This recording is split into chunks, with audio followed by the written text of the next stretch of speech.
নমস্কাৰ প্ৰিয়সকল, আপোনালোকক আকৌ আজি স্বাগত জনাইছোঁ আমাৰ চেনেল নতুন দিগন্তলৈ।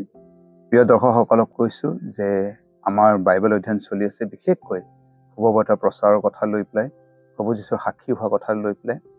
আজি আমি যি অধ্যয়ন কৰিব গৈ আছোঁ, সেই স্ক্ৰিপ্টটো ৱৰ্ডছ অফ হোপ মিনিষ্ট্ৰীৰ পৰা তৈয়াৰ কৰা হৈছে। আমি আপোনালোকক সহজ সৰল ভাষাৰে জনাব বিচাৰিছোঁ এই স্ক্ৰিপ্টটো। ইয়াৰ শাস্ত্ৰাংশ লোৱা হৈছে 2 Corinthians 6 অধ্যায় 1 পদ আৰু 2 পদ বিশেষকৈ আমি আলোচনা কৰিম। আৰু ইয়াৰ মূল কথাটো হৈছে শুভবাৰ্তাৰ কাৰণে দুৱাৰ মুকলি আছে, শুভবাৰ্তাৰ সুযোগ এতিয়াও খোলা আছে। আহক আমি কিছুমান কথা বাইবেলৰ পৰা চাওঁ। পৌলে লিখিছে কৰিন্থিয়া মণ্ডলীলৈ 2 Corinthians 6 অধ্যায়, এতিয়া কৈছে তেওঁ 6 অধ্যায় 1 আৰু 2 পদ, আৰু আমি খ্ৰীষ্টৰ সহকাৰী হৈ এই মিনতিও কৰিছোঁ যে তোমালোকে ঈশ্বৰৰ অনুগ্ৰহ ব্যৰ্থৰূপে গ্ৰহণ কৰা নহবা। কিন্তু তেওঁ কৈছে, মই গ্ৰাহ্যকালত তোমাৰ প্ৰাৰ্থনা শুনিলোঁ আৰু পৰিত্ৰাণৰ দিনা তোমাৰ উপকাৰ কৰিলোঁ। পৌলে তাৰপিছত লিখিছে, চোৱা এতিয়া পৰম গ্ৰাহ্যকাল, চোৱা এতিয়া পৰিত্ৰাণৰ দিন। ঈশ্বৰৰ বাক্য আমাক শিকাই আছে, এই এতিয়া বুলি শব্দটো যেতিয়ালৈকে আছে, পৰিত্ৰাণৰ দিন আৰু ঈশ্বৰে গ্ৰাহ্য কৰা কাল।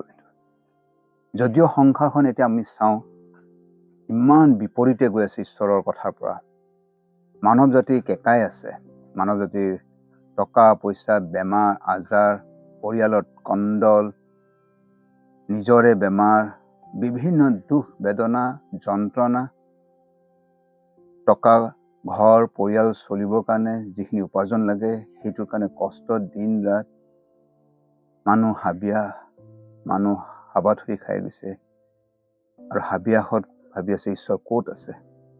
যিমান সংসাৰত তাৰণা, দুখ কষ্ট বেছি, সিমানে মানুহৰ ভিতৰত শান্তি বিচাৰি আছে, সিমানে মানুহৰ ভিতৰত আনন্দ বিচাৰি আছে। সেইকাৰণে বাইবেলে কৈছে এতিয়া পৰিত্ৰাণৰ দিন। আজিয়েই সেই দিনটো। মানুহ এতিয়াও কেঁকাই আছে, মানুহ এতিয়াও ভোকত আছে, মানুহক এতিয়া উত্তৰটো লাগে। সেইকাৰণে প্ৰিয়সকল, আপুনি আৰু মই ভাবিব নালাগে যে মানুহ প্ৰস্তুত হোৱা নাই। মানুহ হাবিয়াস কৰি আছে, ক'ত আছে শান্তি, ক'ত আছে মনৰ আনন্দ, ক'ত পাম। সেইকাৰণে পৌলে কৈছে, ঈশ্বৰৰ বাক্যত এনেকৈ লিখা আছে, এতিয়া পৰম গ্ৰাহ্যকাল, প্ৰভু যীশু শুভবাৰ্তা বিশ্বাস কৰা কাল এতিয়া। আজি ঈশ্বৰে বাহু মেলি সকলোকে মাতি আছে। আজি এতিয়া পৰিত্ৰাণৰ দিন, এতিয়াই হ'ব পাৰে আপোনাৰ পৰিত্ৰাণৰ দিন। আপুনি যদি এতিয়াই প্ৰভু যীশুক নিজৰ প্ৰভু বুলি মাতে, এতিয়াই আপোনাৰ পৰিত্ৰাণৰ দিন হ'ব পাৰে। ঈশ্বৰে আশীৰ্বাদ কৰক। আৰু আমি যিমানে প্ৰভু যীশুক শুভবাৰ্তা আগবঢ়াই লৈ যাওঁ, আমি এইটো কেতিয়াও যাতে নাপাৰোঁ যে ভাল দিন হ'ব আৰু মই প্ৰচাৰ কৰিম, প্ৰভুৰ কথা ক'ম। নহয়, মানুহ কেঁকাই আছে। এতিয়াই শুভবাৰ্তাৰ দিন হয়, পৰিত্ৰাণ পোৱা দিন হয়। প্ৰভুৱে আশীৰ্বাদ কৰক। ধন্যবাদ।